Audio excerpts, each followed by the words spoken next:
Father's Day sa ating mga tatay. Ilan po ba yung tatay na nandito? Except lang sa isa yata or dalawa. Diba? Except kay, kay Brother Kyun at kay Mile. Diba? So, lahat po tatay na. Pati naman ang mga nanay, tatay pa rin mga yan. Pero para sa kanila po yung araw na ito. So, bago po tayo mag-umpisa, gusto ko pong tumawag ng isa dito. At gusto ko po muna pala na palakpakan po natin yung ating worship team. Yan. Na-bless po ba kayo sa ating pagpupuri sa Panginoon? Amen. Amen. Diba? So, palakpakan din po natin si Sis Lynn. Yan. Diba? So, unti-unti po nagagamit ang bawat isa sa paglilingkod sa ating Panginoon. And it's a great privilege po talaga ang makatayo dito sa harap. Diba, Sis Lynn? Diba? So, palakpakan din po natin syempre ang ating Kuya Boyet na nagbahagi sa tithes and offerings. Salamat. At bago po tayo mag-umpisa, magtatawag lang po ako ng isang tao dito para basahin ito hanggang 24. Luke chapter 15 verses 11 to 24. Sino po yung pwedeng magbasa dito sa harap? Yung magandang boses. Kuya Sunny. Sige, kuya. O, di ito na lang. Para mas malaki-laki. Dito sa unahan, syempre. Para ma-video ka. Yan. Yan, ang Hanggang Brother Sunny. 24. Father's Day po sa lahat. Father's Day. Amen. Good afternoon po, Pag-asayan. Bless po sa ating lahat po. At ating pong basahin ang aklat ng Lucas. Lucas 15. 15. Hanggang ano po ito? Po? Hanggang 24 po.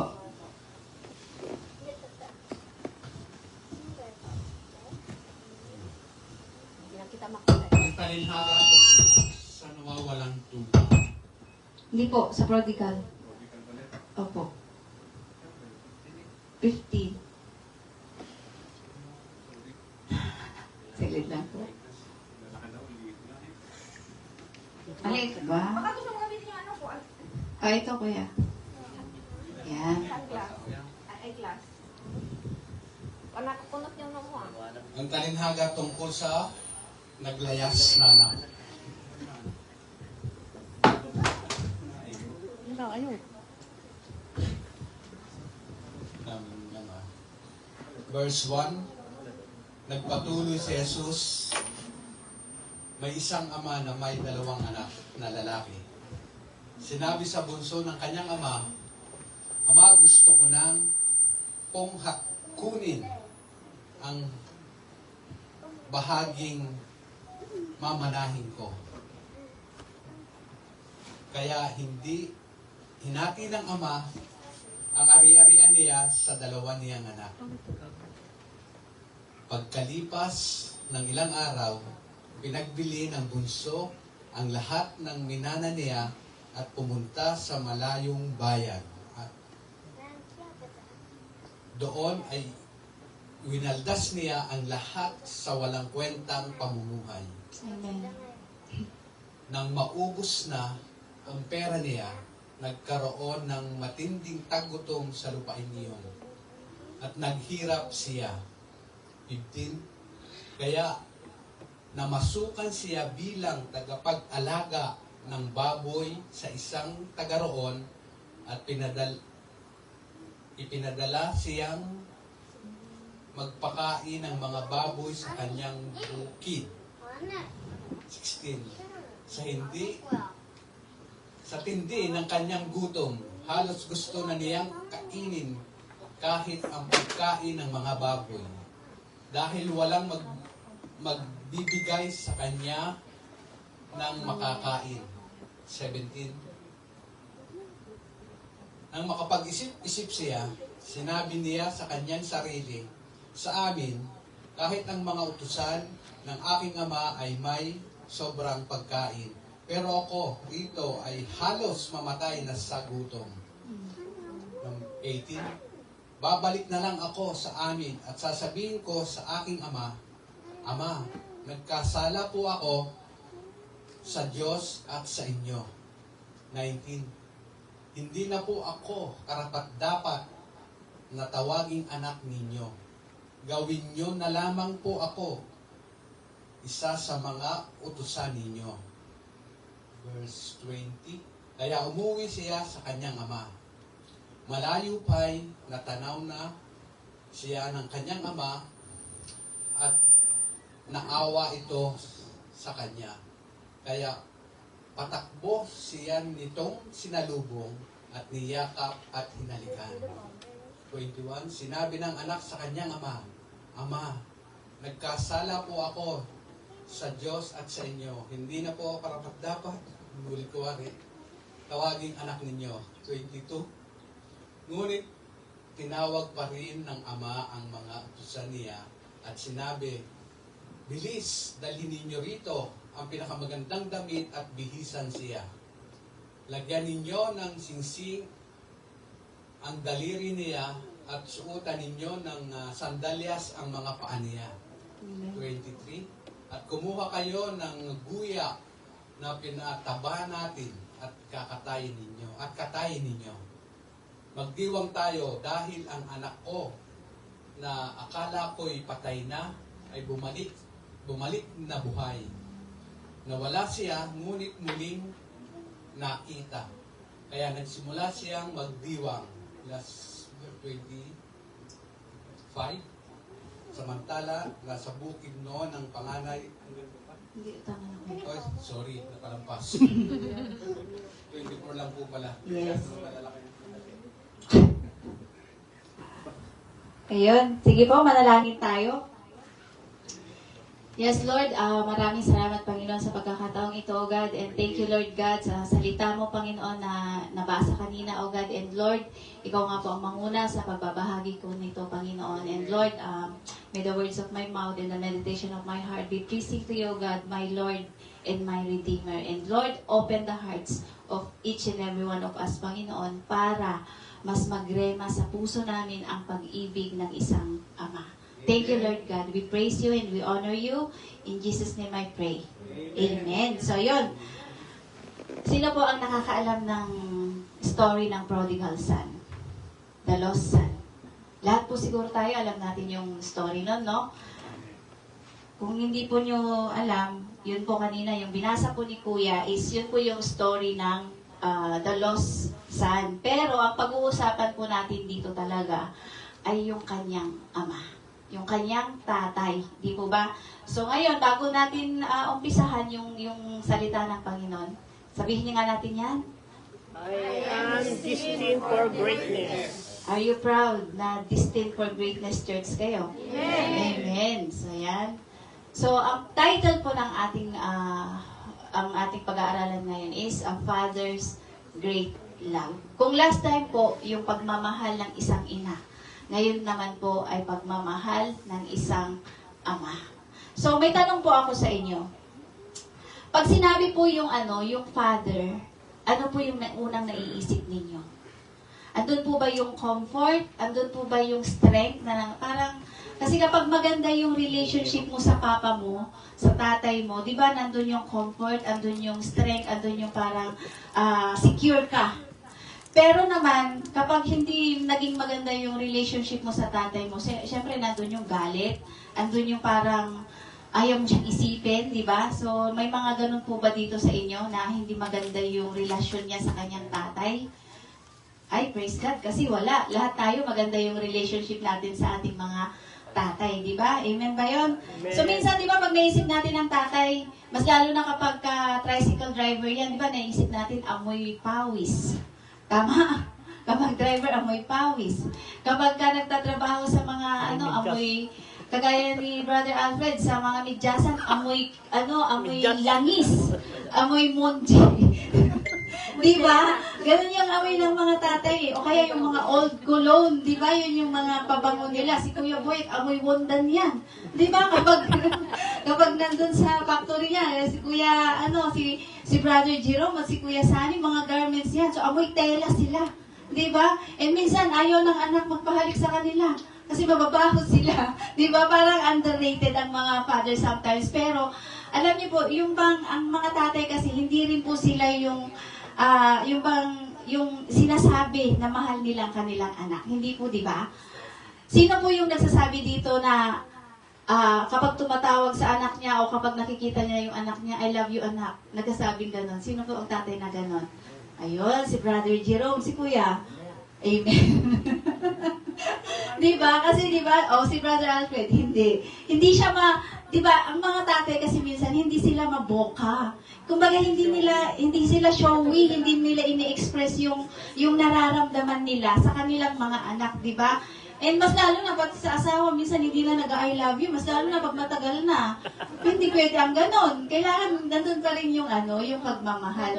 Pero sabi naman na love is an action word. Diba? So, kailangan iparamdam mo, ipakita mo yung pagmamahal. Diba? So, yun po yung yung mga tatay po natin. And praise God na dito magaganda yung relationship natin sa ating mga ama. Diba? So, yan. Ang text po nga natin kanina ay yung sa Luke 15:11-24, the parable of the prodigal son. Pero ang pag-uusapan po natin is yung prodigal father. Kasi po, grabe po yung ginawa ng ama dito. At mapipicture po natin ito sa mga tatay din po natin. Amen? So, ang theme po natin is the depth, constancy, and transforming power of a father's love, both earthly and divine. So, yun po yung natin na makita natin dito yung pagmamahal ng isang ama at the same time yung pagmamahal ng ama natin na nasa langit. Amen? Amen. Amen. So, ang objective po natin, ito po dapat yung natin, di ba, yung makamtan natin, to help people understand and appreciate the unfailing love of God. Alam po ba natin na unfailing yung love ni Lord sa atin? Amen. Ano po yung patunay na mahal tayo ni Lord? Hindi na tayo tinatapos. Yes, amen. Ibinigay niya ang kanyang bugtong na anak para sa atin. Yun po yung pag-ibig ng Panginoon sa atin. Our Father, and be inspired to love others the same way. O baka naman ang minamahal nyo lang, yung mga kakilala nyo lang, ha? Pero, ganun talaga. Ang unang talaga nating minamahal is yung nasa circle natin, di po ba? Hindi mo naman po pwedeng mahalin yung yung hindi mo kilala, ganyan, di po ba? Pero at least, andun po pa rin yung yung concern natin sa kanila. Hindi dahil hindi mo kilala, wala ka nang pakialam. Di ba? Kasi si Lord Jesus, yung nasa circle niya, hindi naman niya kilala lahat. Pero, andun yung pagtulong lagi ng ating Panginoon. Amen? Amen. Yeah. So, introduction. For some, the word Father brings warmth and strength. For others, it may stir wounds and longing. But today's scripture reminds us of a love that is perfect, constant, and redeeming. The love of God the Father. So yun po yung pag-uusapan natin. Yung pag-ibig ng Panginoon sa atin. Yung, hindi kasi natin maunawaan, mafathom kung gaano tayo kamahal ng Panginoon Pero, alam nating lahat na ang pinaka-greatest demonstration of His love for us is the cross. Amen po ba yun? Amen. So, number 1 po is a father's love allows freedom even when it hurts. Bakit ko ito nasabi? Kasi doon po sa parable of the prodigal son, di ba? Sabi pala po doon sa sa 11, sabi po niya, pumunta yung anak, di ba? Pumunta yung anak, sabi niya, Ama, ibigay mo na sa akin yung anak ko. Di ba? Parang, sabi niya, hindi ko na po mahintay na mamatay ka. Kaya ibigay mo na yung mana ko habang buhay ka pa. Sabi niya ganun, di ba? So, ang tatay Butito, dalawa yung anak niya. Yung pangalawa, yun po yung kumukuha na dun sa mana. At yung pangatlo na, ay yung isa naman po, yung panganay, ay yun po yung nasa field. And sabi niya, di ba kung tutuusin po, kahit po sino sa atin dito, kapag mayaman ka at kinukuha na yung inheritance ng anak mo sa'yo na buhay ka pa, anong mararamdaman mo? Di ba parang gustong niya sabihin na, ang tagal mo naman kasi mamatay eh. Di ba gusto ko nang kunin yung mama ko? Parang ganun yung gusto ng ng anak niya. And alam niyo po, yung tatay, kahit nasasaktan siya sa ginawa ng kanyang anak, binigay pa rin po niya yung freedom to choose. siya pa rin po yung nasunod. Alam niyo po ba na walang sinabi yung tatay nung sinabi yon ng kanyang anak? Ano po ang ginawa niya? Dinivide niya yung ari-arian niya into two. Di ba? Kasi dalawa sila eh. Kaya into two yung division ng kanilang ano. Di ba? So, a father's love allows freedom even when it hurts. Di ba? Tama ba mga tatay? Kahit na nasasaktan kayo, inaalaw nyo na lang? Hindi. Bahala kayo dyan. Sabi ba doon sa Luke 15:12, di ba? The younger son told his father, I want my share of your estate now, sabi niya, before you die. Di ba napaka-rude? Di ba? Gusto ko na akin na yung share ko, sabi niya. Bago ka mamatay, bigay mo na sa akin. Gusto niyo ba ganun sa mga anak niyo? Si Mile, pag sinabi niya sa papa niya, pa, ibigay mo na sa akin yung mana ko. Pero ang tanong, may mamanahin ba siya? Marami! Di ba? So, his father agreed to divide his wealth between his sons. So, tingnan po natin, di ba? Ang napakabuti po ng tatay dito. Kasi, inalaw niya yung freedom ng anak. Ibinigay niya yung mana, divided by into two. Di ba? Kasi dalawa yung anak. The father did not stop the son from living. Hindi niya inano eh, hindi niya pinigilan. Di ba hindi niya pinigilan na kunin nung anak at hindi rin niya pinigilan na umalis yung kanyang anak. He allowed him to choose even if it meant heartbreak. So syempre kahit sino pong tatay, pagka kinuha po yung mana niya na hindi ka pa namamatay, syempre sasakit po talaga loob mo, di ba? Baka nga yung iba kapag earthly father yan, sigurado pong nag-away na po yan sila, baka na may nangyari ng suntukan, di ba? Para sabihin ng tatay, ano ka ba? Buhay na bahay pa ako, kinukuha mo na yung mana ko? Di ba? Napaka bastos, di ba kung tutuusin po.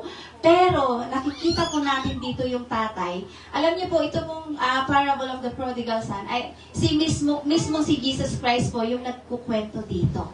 At kaya niya kwento ito para malaman natin kung gaano tayo kamahal ng ating Ama. Amen ba yun? Amen. Yeah. So, this shows God respects our free will. Di ba? Alam niyo yun, may mga may mga gusto tayong gawin. Na kapag pinag-pray natin, gusto natin gawin na natin. Di ba kahit na wala pang go signal si Lord, ginagawa mo na. Even if He knows we might choose wrong, sabi po dyan, inaalaw po ni Lord na mangyari yun. That's the love of a true father. Not controlling, but always waiting. So, ibig sabihin po dito na yung tatay dito, ibinigay niya. Hindi siya nagsalita. Wala nga siyang sinabi. Nung sinabi na, doon po sa binasa ni Kuya Sani, hindi po nagsalita yung tatay, kundi ang ginawa po niya is dinivide yung inheritance kaagad. Diba? So, andun po, binigay po niya yung freedom to choose ng kanyang anak. Pero, alam niyo po ba na when you allow yung mga ng ating mga anak, ibig sabihin po yun, love pa rin po yun. Kasi nga, gusto mong makita niya kung ano talaga ang totoong mundo. Diba? At, syempre, pagpipray mo pa rin siya. Diba? Pagpipray pa rin natin sila na wag silang mapahamak kapag ganun yung ginawa nila sa atin, di ba? Not controlling, kasi may mga tatay po na sobrang stricto, di ba? Na hindi na magawa nung anak kung ano yung gusto niyang gawin. Kumbaga, kinokontrol lagi. Sino po ang controlling na tatay dito? O yung anak natin ang nagkocontrol sa atin? But always waiting, di ba? So, ayun po, no? Kumbaga parang yung tatay po dito, ipinagkaloob na lang niya sa kanyang, sa Diyos, yung ginawa niya na pagbibigay sa kanyang anak. Sa Proverbs 22:6, ito po, train up a child in the way he should go. Even when he is old, he will not depart from it. Di ba? So ngayon, dahil umalis na yung anak, di ba? In-squander na niya yung ari-arian, di ba? Ipinagbili niya. Yung mga lupang nakuha niya, ibinenta niya lahat yan, and pumunta siya sa far away na land. Tapos doon po, inanon niya talaga, winaldas niya yung pera, nagmanang babae siya, nagsugal siya. Gusto niyo po ba yung ganung buhay? Di ba? Hindi natin gusto yun. Kasi panandalian lang po yun. Di ba? Pag wala ka ng pera, wala ka na din. Di ba? So, sabi po dyan, train up a child. So ngayon, yung tatay, syempre, siya din yung nagpalaki dun sa anak eh. Di po ba? Siya rin po yung nag-train doon. Siya rin po yung nagpalaki. Ngayon, ang prayer na lang niya dyan is sana, nawa, diba, ma-remember niya yung mga sinabi ng kanyang ama sa kanya. Kaya nga po, train up a child in the way he should go. Even when he is old, he will not depart from it. Kaya nga po yung mga tatay natin, paano po natin tinitrain yung mga anak natin? Paano po natin sila dinidisiplina? Di ba kasi kung tutusin po, dapat ang tatay yung nagdidisiplina, pangalawa na lang po yung nanay. Pero sa ngayon po, parang yung nanay yung nagdidisiplina. Di ba? Pero alam niyo po, kung paano mo trainin yung anak mo, ganun po talaga yung kumbaga, ganun po yung magiging outcome. Kung trainin mo yung anak mo na laging, yung bang, kagaya sa amin kay Mile, noong una po, hindi siya nagsisimba. Ayaw niya kasi po, hindi niya naiintindihan yung salita natin. So ngayon, ang prayer ko kay Lord, na kahit na hindi niya maintindihan, Lord, magsimba pa rin siya. So yun, yung talagang inihikayat ko po siya, na magsimba, na kahit po hindi niya maintindihan, magsimba ka pa rin, anak. And, praise God po, kasi, yung desire ko, dininig po ng ating Panginoon. Alam ko, desire din po yun ng Papa niya. And ngayon po, kasama namin siya na nagsaserve sa ating Panginoon. Amen po ba yun? Amen. Kayo po, kumusta po yung pagtitrain nyo sa inyong mga anak? Ayan, kayo lang makakasagot niyan, ha? So, life application po natin. Fathers, love sometimes means letting go. So, yun po, nililet go po natin. Trusting that what you've sown in faith will bear fruit in time. It doesn't mean passivity. It means trusting God's process. Hindi, yung passivity po, ang ibig sabihin niya, hindi po ibig sabihin na pinabayaan mo na lang yung anak mo. Kagaya po nung ginawa ng tatay dito. Alam niyo po, kaya niya inalaw, kaya niya hinayang umalis yung anak niya. Kasi alam ng tatay na magkakaroon din siya ng realization. Magkakaroon din po siya ng na pagmumuni-muni na mali yung kanyang ginawa. And true enough, doon po sa binasa ni Kuya Sani, di ba, sabi niya, nung wala na siyang pera, wala na rin yung mga kaibigan, anong ginawa niya? Pumunta siya, nagpakain ng baboy. O, di ba? Nagpakain ng baboy. Tapos ngayon, yung may-ari ng baboyan, hindi siya bigyan ng pagkain. At nung tinitignan niya yung pagkain ng baboy, parang gustong-gusto niya na rin kainin. Gusto ba natin yun, di ba? Kaya gusto na niyang kainin yung baboy. Yung yung pagkain ng baboy, pati yung baboy, pwede niya kainin yun kung nanakawin niya, di ba? So, alam niyo yun, sabi niya, nagkaroon siya ng realization. Dito niya na sinabi na sa bahay ng tatay ko, ang daming alila doon, sabi niya. Yung mga servant ng tatay ko, sobra-sobra yung mga pagkain nila doon. So ako dito, parang nagkaroon siya ng awa sa sarili niya na siya gutom na gutom at gustong-gusto na niyang kainin yung pagkain ng baboy, di ba? So nagkaroon siya ng realization na, bakit nga ba ako nandito? Pwede naman akong bumalik sa tatay ko. Di ba? And ito po yung sinabi niya, yung ni-rehearse niya yung kanyang sasabihin na, Ama, nagkasala ako sa iyo at sa ating Diyos. Sabi niya ganyan, tanggapin mo po uli ako bilang katulong, bilang alila. Yun yung sinabi niya. Diba? Yun po yung pinapractice niya na sasabihin niya sa kanyang ama. Diba? So, alam niyo po yun, kapag mali po talaga yung mga decision natin, sigurado po nababalik talaga tayo kay Lord. Diba? And magkakaroon tayo ng realization na, Lord, mali pala, dapat pala hindi ko ginawa yun, di ba? Pero alam niyo po ang Lord, lagi pa rin pong naghaantay sa atin. Amen? Amen. Amen. So number 2, a father's love is patient and watchful. Bakit po patient and watchful? Kasi po, yung tatay, kahit na po, alam niyo yun, yung kahit na umalis na yung anak niya, patiently waiting pa rin po siya. Kumbaga, yung inaantay pa rin niya yung pagbabalik ng kanyang anak. Diba? Kaganon po yung mga tatay natin eh. Alam niyo po, nung nagtatrabaho ako sa Cindy's, may panggabi, may ano po kasi ako yung pang closing. So, ibig sabihin po, gabi na ako umuwi. Tapos ngayon, ang tatay ko po, lagi po niya akong inaantay. Di ba doon sa may gate? Kasi nakasara po yung gate. Kasi kapag hindi po, kumbaga, kung hindi po ako antay ng tatay ko, nakalak po yung gate. At alam niyo po ginagawa ko, ang taas po ng bakod namin, inaakyat ko po yun. Inaakyat ko yun para lang, minsan nga umakyat ako, no? Tapos yung dala-dala kong balot, nahulog sa labasan, nandun na ako sa taas. Bumalik ulit ako, na nung umakyat na naman. Diba? So, nakakatuwa nga, pero alam niyo po, nung sinabi ko sa papa ko na, pa, dapat nahirapan ako umakyat doon, sabi ko. And alam niyo po ginawa ng tatay ko, lagi po niya akong inaantay. Diba? So, lagi po siyang nag-aantay and lagi rin po niya kung yung bang sinasabayan sa pagkain. Doon po tayo kamahal ng mga tatay natin na lagi silang nag-aantay para sa atin. So, kayong mga anak, mga tatay pala, inaantay niyo ba lagi yung tawag ng mga anak niyo? Kasi nandito kayo eh. Ang mga anak po natin, karamihan, nasa Pilipinas, diba? So, dapat po, constant yung communication. Hindi po dapat yun napuputol. Tama? Dapat po, lagi niyong kinakausap yung mga anak ninyo.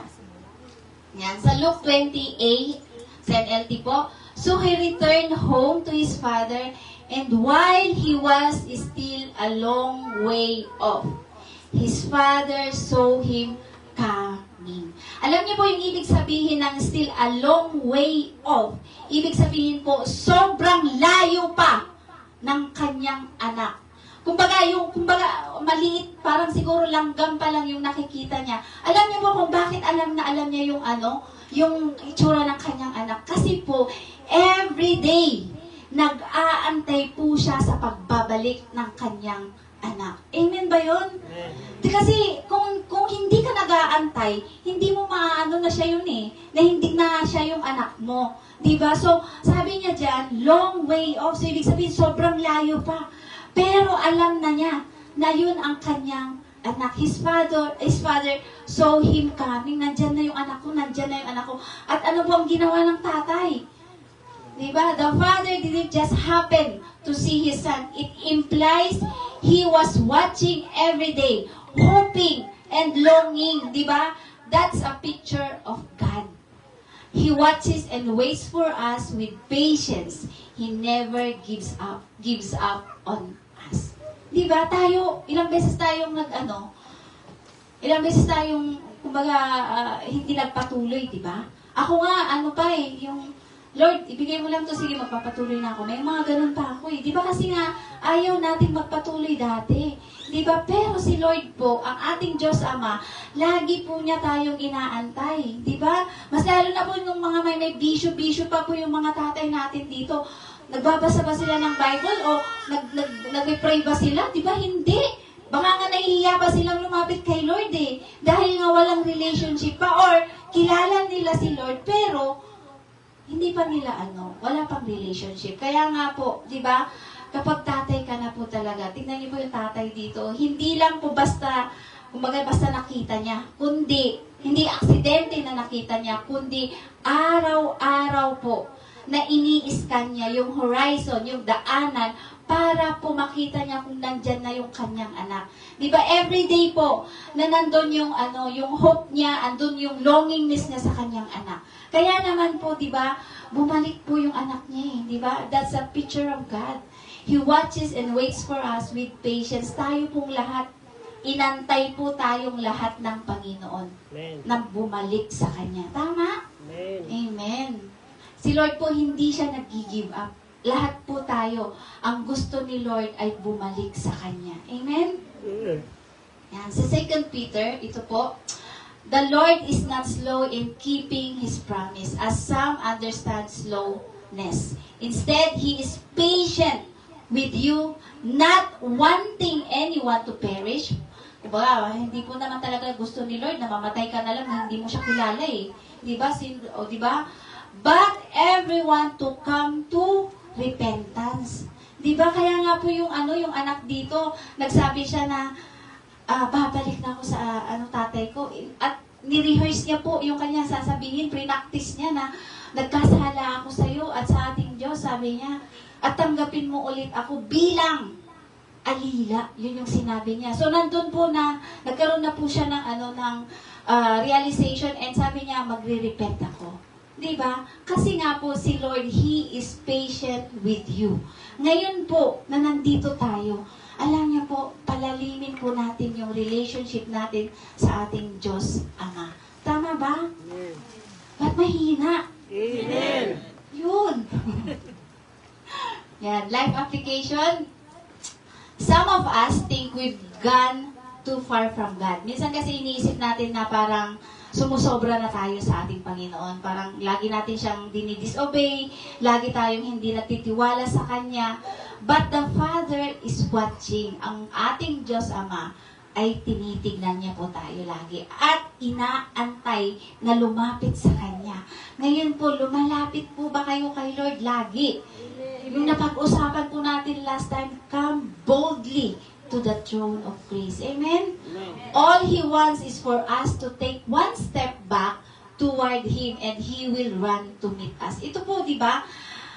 Si Lord po, kapag po bumalik ka sa Kanya, inaantay ka po niya lagi. Amen ba yun? Yan. And number 3, a father's love runs to meet us. Bakit ko po nasabi na malayo pa yung anak? Sobrang layo pa niya. Pero tumakbo na po yung tatay para salubungin yung kanyang anak. Alam niyo po, yan, Luke 15:20b, filled with love and compassion, andin po yung yung nararamdaman po talaga yung ng tatay, yung love, yung habag dun sa kanyang anak. He ran to his son, embrace him, and kiss him. Diba, kung tutusin ko, saan po galing yung anak niya? Diba, nag-tent siya ng mga baboy? Diba, baboy yung mga inalagaan niya? So, anong amoy niya? Amoy baboy, diba? Mabaho siya, lahat madumi siya. Pero ano pong ginawa ng tatay? Tumakbo siya. Niyakap ang kanyang anak at hinalikan yung kanyang anak. Alam niyo po yung kiss dito, kapag po ita-translate yan sa Greek, yung paulit-ulit na hinalikan siya ng kanyang tatay kahit na madungi siya, kahit na amoy baboy siya, kahit na amoy lupa siya. Alam niyo po yun, ganun po ang pagmamahal ng Panginoon sa atin. Diba? Gustong-gusto po niya tayong i-comfort, gustong-gusto po niya tayong yakapin, at gustong-gusto niya po tayong halikan. Ang mga tatay dito, hinahalikan niyo po ba yung mga anak niyo? Amen. Mga binata na, di ba? Pag binata na, kasi kaya nga sabi noon sa amin, habang baby pa, habang maliit pa yung anak mo, i-enjoy mo na siya. I-enjoy mo siyang halikan, i-enjoy mo siyang i-embrace, i-enjoy mo siyang makasama, kasi once na malaki na yan, once na binata na yan, naku, hindi mo na yan mahahalikan basta. Di ba? Mas lalo na sa mga lalaki, sa mga, di ba? Kagaya ni Myle at ni Brother Alfred, hindi na nagpapahalik si Myle kay Brother Alfred, ayaw na. Di ba? Di ba ganun naman talaga? Kaya nga, habang maliit pa, kagaya niyan kay Brother Jerome, maliit pa si baby, di ba, i-enjoy mo na makasama yung anak mo, na halikan, na i-embrace, kasi once na malaki na yan, hindi na yan magpapahalik sa'yo. At saka pagka may mga friends na yan sila, wala na, itsapwera na minsan ng mga nanay at tatay, di ba? Oh, kaya i-enjoy niya na. Kuya, si Kuya Boyet, maganda rin yan kasi may maliit pa siyang anak. So, Kuya, enjoy mo yung moment lagi ninyo ni Ineng.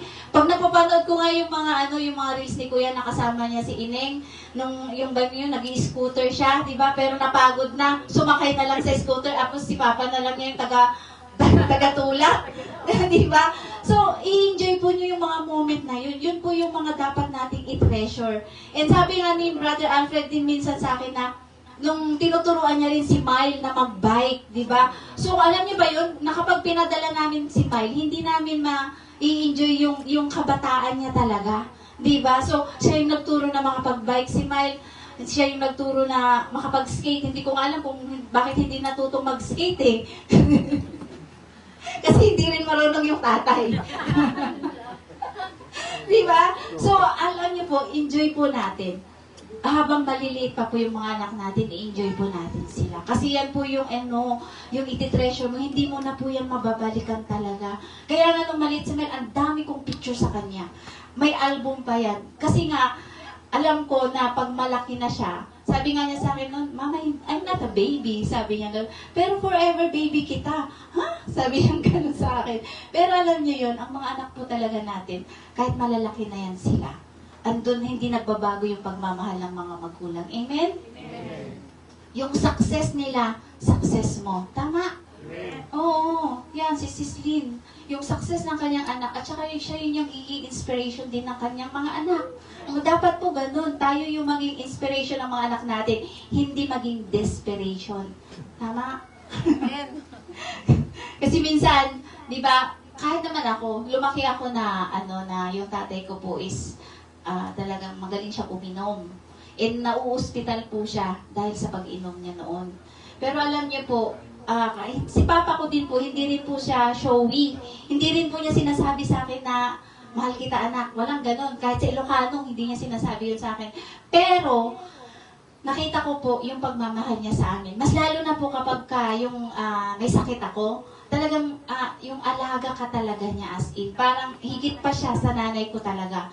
Yung pagmamahal ng Papa, talagang grabe po talaga yung yung pagmamahal sa amin ng Papa ko, di ba? So, alam niyo po, pagka nagkakasakit ako ngayon, alam niyo, minsan lang naiisip ko yung pag-aalaga ng tatay ko sa akin. Bakit sa akin? Tatay, hindi naman kita tatay. iba naman yung sa asawa. Di ba? Amen ba yun? Amen. O yan, inaalagaan niyo po ba yung mga anak niyo kapag may mga sakit? Kahit yung mga tatay. Di ba? Yung si Mel nga po pag umaalis yan, kasi di ba syempre, nag-outing din sila kasama yung mga friends niya. Hindi po sila nagtatawag ang dalawa. Ang gagawin po, si Brother Alfred, siya tatawag sa akin, dumating na ba yung anak mo? Nasaan na daw siya? Ganon. Hindi po niya dinedirekta na kausapin yung anak. Di ba? Yun po yung nila, yung relationship nila. Tapos si Mel naman, siya po yung tawag ng tawag sa akin. Kaya nga sabi nila minsan, mas malapit daw talaga yung mga anak sa nanay. Kasi mas sila mas nag-o-open sila sa mga nanay, tama? Pero may mga din naman, may mga tatay din naman na malapit sa kanilang mga anak. Amen ba yun? Amen. Yan. Kayo po bang mga tatay, malapit kayo sa tatay natin na nasa taas? Yun ang pinakamaganda. Amen. Yan. In that culture, it was undignified for an older man to run. But this father ran, forgetting culture, pride, and pain. That's the kind of love God has for you. Eager, emotional, and full of grace. Alam niyo po, wala pa pong pantalon noon. Wala pa pong maong noon. So, ang ibig pong sabihin, naka-robe yung tatay. Yun po yung damit noon, di ba? So, ibig sabihin, mahaba yan. Hindi yan maigsi. So, ngayon nung tumakbo siya, paano siya tumakbo? Siyempre, itataas mo, di ba? And alam niyo po, hindi po maganda na ang mga oldies noon ay tumatakbo. Hindi, doon po sa culture nila, hindi po yun maganda. So, ibig sabihin, parang disrespectful po pag ganon. And sabi, pero, alam niyo po, nilimutan lahat nung tatay yung protocol. Di ba, ng kanilang culture. Pinorget niya lahat yung pride niya, yung pain niya. Ang gusto lang talaga niya is mayakap yung kanyang anak. Kaya tumakbo siya. Biruin mo yun. Sabi ko nga, iniisip ko kasi, di ba, sabi nga na kapag ka nagbabasa ka ng Bible, i-visualize mo. Kumbaga, ilagay mo yung sarili mo doon. I-visualize mo siya. So ngayon, kapag siyempre, di ba sa mga Muslim, nakikita natin sila na mahahaba yung mga nila. So kapag tumakbo sila, di ba, ang pangit naman na itataas mo yung tatakbo ka, di ba? Parang walang respeto. So, yun po yung culture nila noon. Pero, itong tatay na to, tumakbo pa rin siya. Kinalimutan niya yung protocol ng culture nila. Kinalimutan niya yung pride niya. Kinalimutan niya yung pain niya. Gusto lang niyang mayakap kaagad ang kanyang anak. Amen ba yun? Ganon din po ba tayo na gusto nating mayakap yung ating mga anak? Diba? Tapos lalo na kapag nagbakasyon sila sa malayo. Diba? Mas kagaya ni Sis Adele pala, diba? Yung kapatid niya dumating dito. Kala ko nga hindi siya makakapag-back up eh. Pero nag-message siya na yun nga po, makaka-attend pa rin siya. Praise God kasi andun na yung yung conviction na umattend at makasama ang Panginoon. Di ba, umattend at makarinig ng kanyang salita. Di ba? So, alam niyo po, lahat po yun, transformation po yun bilang mga anak ng ating Panginoon, di ba? Unti-unti, di ba, na pinipino tayo ng ating Lord. Hindi naman kasi agad-agad yung pagbabago. Di ba? Meron po talagang process yan. Amen ba yun? So, yan po yung pagmamahal sa atin ng Panginoon. Eager, emotional, and full of grace. Kasi, kung sa karamihang mga mayayaman po yan, nako, anong mangyayari pag bumalik? Di ba, itinatakwil nga eh. Di ba? Doon pa lang nga sa gate eh, huwag papasukin yan. Di ba? Yung mga mayayaman, huwag mo papasukin yan. Kasi wala na siyang karapatan dito. Kasi kinuha na niya ang mana niya, sasabihin ganon. Di po ba? Pero dito po sa kwento natin, sa sinulat po dito sa Bible, hindi po tinignan yun ng kanyang ama. Kumbaga siya po talaga yung tumakbo pa para lang mayakap, para lang mahalikan ang kanyang anak. Pero kung earthly father yun, naku, di ba? Baka nag-away na sila't lahat. Di ba? At wala ka nang mamanahing ulit. Sige, maging katulong ka na lang dyan. Di ba? Ganun naman talaga mga earthly father kung tutuusin, di ba? Ay, nako. Yun po talaga totoo. Di ba? Minsan yan napapanood natin sa mga pelikula, di ba? Na kapag suwail yung anak, pag lumayas na siya, pag bumalik, di ba? Grabe yung Pero alam niyo po, dito po makikita natin, this is a picture of our Father God. Amen ba yun? Amen. Sa Lamentations 3:25, the Lord is good to those who wait for Him, to the soul who seeks Him. Diba? So, alam niyo po, ang Panginoon po, napakabuti niya po talaga dun sa mga nag-aantay sa Kanya. Kaya naman po, grabe po, diba, yung pag-aantay ng tatay, pero ibinigay po ng Panginoon ulit, ibinalik yung anak niya. Amen ba yun? So, ganun din po dapat tayo. Huwag po tayong tumigil sa pagpipray sa ating mga anak, sa mga tatay po. Huwag po tayong tumigil na na mag-aantay sa ating mga anak. Sa Psalms 103:13, sabi po dyan, as a father has compassion on his children, so the Lord has compassion on those who fear Him. Diba? So, andun po yung yung habag ng tatay sa kanyang anak. And alam niyo po yun, doon po makikita talaga yung pag-ibig ng tatay doon sa anak niya. Diba? And tayo pong lahat po tayo, kaya po tayo nandito ngayon because of the compassion of the Lord with us. Amen? Dahil po sobra yung habag niya sa atin, sobra po yung mercy niya sa atin, sobra po yung pagmamahal niya sa atin, kaya po tayo bumalik sa Kanya. Tama? Amen. Kasi choice mo naman talaga yung pagbabalik mo kay Lord eh. Tama? Yun. Live application po, God is not waiting to punish you. Kasi nga po, sabi po dun sa Romans 8:1, po sabi doon, there is now therefore no condemnation. Diba? So wala na pong condemnation. Bakit? Kasi tinapos na po ni Lord lahat sa krus ng Kalbaryo. Di po ba? So ibig sabihin po, si Lord po, pagka lumapit ka sa Kanya, pag bumalik ka, wala na pong condemnation. Amen? Although yung iba, kapag dito sa lupa, syempre, andun yung condemnation ng ibang tao sa atin. Pero, huwag tayong mag-focus doon. Kasi si Lord nga, hindi na tayo kinokondemn, di ba? He is running to embrace and to kiss you. No matter how far you've fallen, His arms are open. Amen? So, kahit ano pang karumal-dumal ang ginawa mo, kahit ano pang kasamaan ang ginawa mo, pag bumalik ka sa ating Diyos Ama, sa ating Panginoon, alam niyo po, open arms, natatanggapin ka pa rin po niya. Kaya nga po dun sa, di ba dun sa kulungan, ang dami pong nagiging dun, pastor, ang dami pong nababago. Kasi nga po, ipinapaintindi sa kanila na kahit ano pa yung kasalanan mo, ang Panginoon wala po siyang pinipili. At kahit ano pa yung nakaraan mo, pwedeng-pwede ka pa rin niyang gamitin sa kanyang sanktuaryo, sa kanyang gawain. Tama ba yun? Wala pong pinipili si Lord. Kaya nga po, it's a great privilege kapag po na-assign tayo, kapag po napapatayo tayo dito. Kaya natutuwa po ako talaga sa inyo kasi wala pong nagsasabi na, ay, kasi yung ganun, di ba? Alam niyo po, privilege po talaga. And I pray na lahat po talaga tayo makatayo dito sa harap. Iba po talaga kapag ka nakakatayo tayo sa harap. Amen ba yun? Amen. Yes, amen. Yan, si Sis Gina, amen. Yeah, number 4, a father's love restores identity. Nire-restore ng Panginoon yung identity natin bilang mga anak niya. So, ano kaya yung ginawa ng tatay dito? Ni-restore kaya niya yung sonship ng anak kasi siyempre umalis na siya eh. At wala na rin dapat siyang mamanahin. 'Di ba?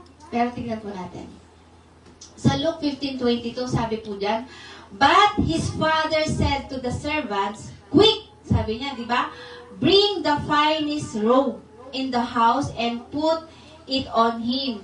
Get a ring for his finger and sandals for his feet. Diba? So, nung nakita niya, nung nahalikan na niya, nung nayakap na niya yung asawa, yung yung kanyang anak, diba? Sabi niya, bihisan ninyo siya, sabi niya, yung pinaka-finest robe. Alam niyo po, yung finest robe na sinasabi dito is yung para sa firstborn. Pero, ibinigay niya sa kanyang secondborn. Diba? Andun yung grace, andun yung favor ng Panginoon. And sabi, get a ring. Ano po ang ibig sabihin ng ring? Ang ring po is parang yung ATM card that you are entitled of everything. Na pwede mong gamitin siya kapag mayayaman nga po. Yun po yung yung sign na ikaw ay anak ng mayamang yan. At yung card na yan, ay pwede mong gamitin sa kahit saan. Diba? Ganun po. Yun po yung ring naman sa kanila noon. Nung time na yun. Diba? So, yung ring po, yun po yung talagang kumbaga ibinalik siya sa sonship. Amen ba yun? And yung sandals po, alam niyo po ang sandals, ang nagsasandal lang po ay yung mga anak. At yung mga servant po, naka barefoot po yan. Wala pong tsinelas, wala pong yan. Doon mo po madidistinguish kung sino ang anak at kung sino ang servant. Di po ba? Kasi, alam niyo po, makikita po din po natin yung kaibahan ni Moses at ni Jesus Christ. Kasi po, si Moses, nung nakita niya yung bush. Di ba? Yung burning bush doon sa Mount Sinai, di ba? Yung apoy. Nung nakita niya yon, anong sabi ng Panginoon? Take off your sandals because you are standing on a holy ground, sabi niya. Pero dito po, ano na po sabi? Put sandals on his feet kasi anak siya. And we are under the grace of God, di ba? Under po tayo, so grace ground po tayo. Kaya naman po, we are the children of God. Amen ba yun? And nung panahon po nila, sila Moses po, servants po sila ng ating Panginoon. Yun po yung kaibahan natin sa kanila. Diba? Amen ba yun? Yes. The robe, the ring, and the sandals all symbolize restoration. Yung robe po is covering of righteousness. Alam niyo po, yung dugo ni Kristo, yun po yung nag-cover sa atin na maging righteous sa paningin ng ating Diyos Ama. Kaya nga po, nakakalapit na tayo sa Kanya ng, kumbaga na hindi na dumadaan sa pare. Kumbaga, boldly we can come to Him. Diba? Kasi po, we are covered by the righteousness of our Lord Jesus Christ. Ano po yung ring? Authority and belonging. Ibig pong sabihin na mayroon na siya ulit karapatan doon sa estate ng kanyang ama. Mayroon na po ulit siyang karapatan sa kayamanan ng kanyang ama. Amen ba yun? So tayo pong lahat, may karapatan po ba tayo sa kayamanan ng ating ama? Amen. Amen. Bakit? Because of Jesus Christ. Amen? Sandals, ito po yung sonship and servants went barefoot po noon. So, yan po yung pagkakaiba natin sa mga law at tayo pong nandito sa grace. Amen? Yan. The father didn't lecture his son. Hindi na po niya pinagsabihan, hindi na po niya pinagalitan. He restored him completely. Di ba? Ni-restore. Kung ano po yung nawala dun sa sun, ibinalik niya lahat. Amen ba yun? Ganun po katindi yung pag-ibig ng Panginoon. That's what God does with us through Christ. Amen? Yun. So, Isaiah 61:10, ito po, for He has clothed me with the garments of salvation. Diba yan? Dinamitan din po tayo ng garments of salvation. Kaya nga po, we are forgiven. We have the salvation. Forever po ba yung salvation natin? Amen. Amen. Bakit? Eternal God yung nagbigay. So, eternal din po yung salvation natin. Amen ba yun? Diba? So, He has covered me with the robe of righteousness. So, yun po yung nakakover sa atin. Kasi po, kung wala po yung righteousness ng Panginoong Diyos, ay ng ating Panginoong Hesukristo sa inyo, sa ating lahat, hindi po tayo makakalapit sa ating Diyos Ama directly. Diba? Kasi po, ang nakikita na sa atin ng ating Diyos Ama ay yung robe of righteousness ng ating Panginoong Jesus. Amen ba yun? So, kaya nga lagi ko sinasabi, I am the righteousness of God in Christ Jesus. Hindi dahil sa sarili kong katuwiran, kundi dahil sa katuwiran ng ating Panginoong Jesus. Amen? So yun po, ni-restore po lahat ng kanyang Ama. Diba? So balik na po tayo kay Lord. Kapag po yung relationship nyo kay Lord medyo nagagaganyan-ganyan, huwag na po kayong mag-atubili na lumapit ng may katapangan sa ating Panginoon kasi hiniintay po niya kayo. Tayo. Amen?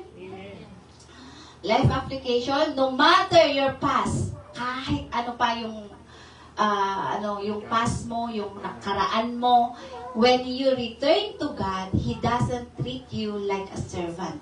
He restores you as a beloved child. Amen? Are you the beloved child of God? Amen. Sige, sabihin nga po ninyo sa sarili ninyo, I am the beloved child of God. Amen. Conclusion po natin, this story in Luke 15 shows us the Father's heart toward the lost. So ito po ay para po talaga sa atin. Hindi lang po para sa mga tatay, kundi sa lahat po ng anak. Amen? But 1 John 3:1 shows us the identity we receive when we come home. So tignan po natin kung ano yung identity natin. Alam niyo po ba kung ano yung bago yung identity? Ba't mahina? Parang hindi kayo sigurado. We are the children of God. Amen? O, tignan po natin to. 1 John 3:1, sabi dyan, see what great love the Father has lavished on us.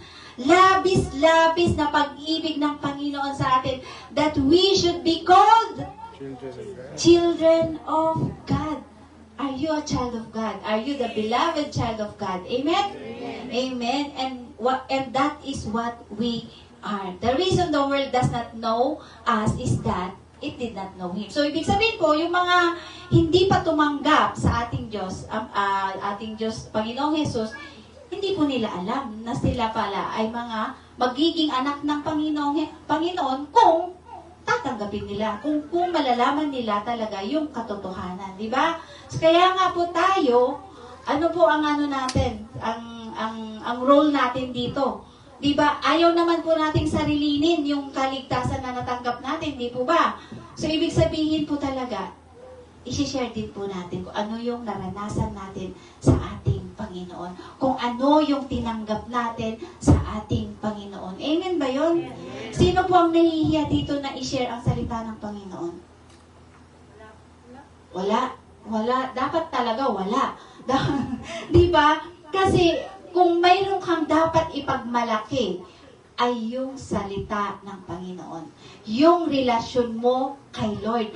Ang Panginoon na nagligtas sa'yo. Ang Panginoon na nagbigay ng kanyang buktong na anak para sa'yo. Amen ba yun? Diba?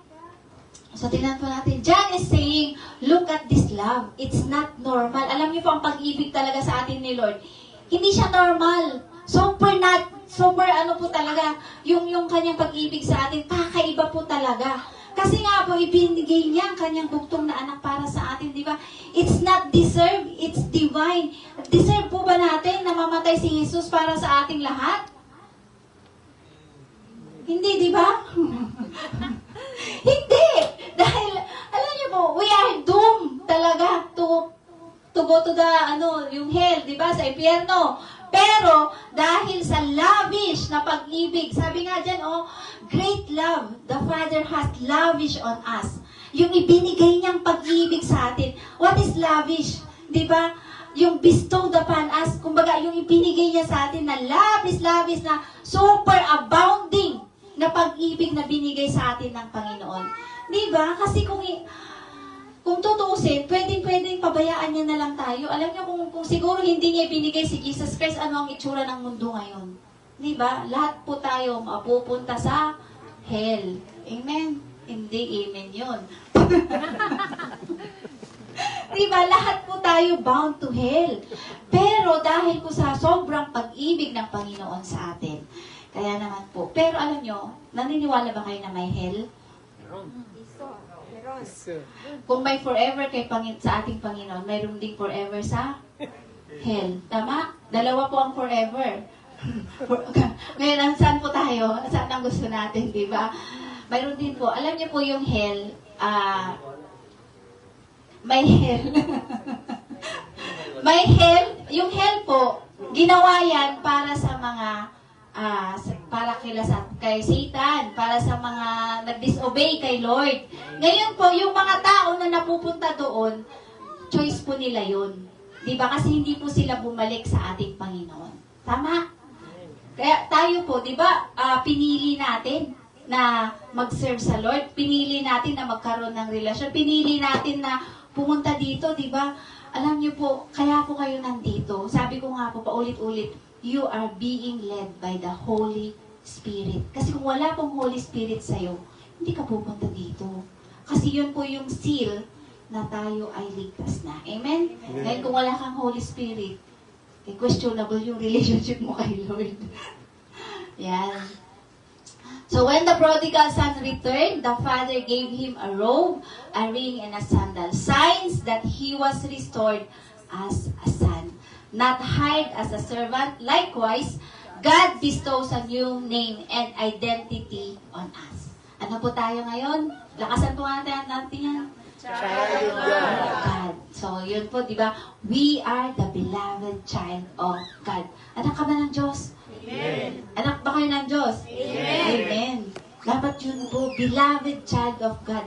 Alam nyo, naalala ko lang to, yung sa nung dinala sa wilderness si Jesus Christ, di ba? Tinanggal ni Satan yung if you are the Son of God, sabi niya. Pero, doon po nung binaptize po si Jesus Christ, di ba?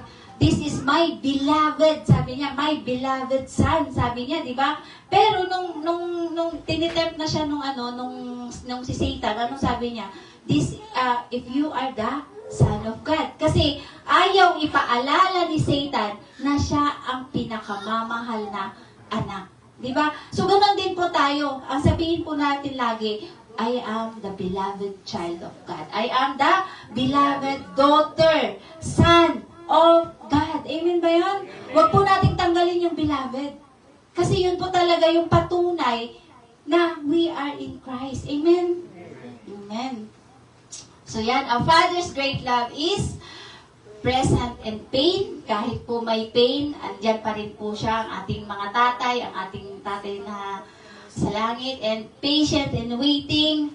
Patient ba talaga ang mga tatay na nandito? O naman, mamamadali kayong magalit?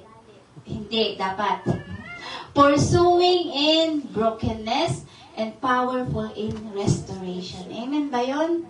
Ayan. So, alam niyo po, ito po yung ginawa nila nung tinanggap niya ulit yung kanyang anak. Ano sabi niya? Bring the fattened calf and kill it. Di ba, fattened calf, ano po yun? Malaking guya ba yun? Guya sa Tagalog, di ba? Let's have a feast and celebrate, for this son of mine was dead and is alive again. He was lost and is found, so they began to celebrate. Ganon din po tayo.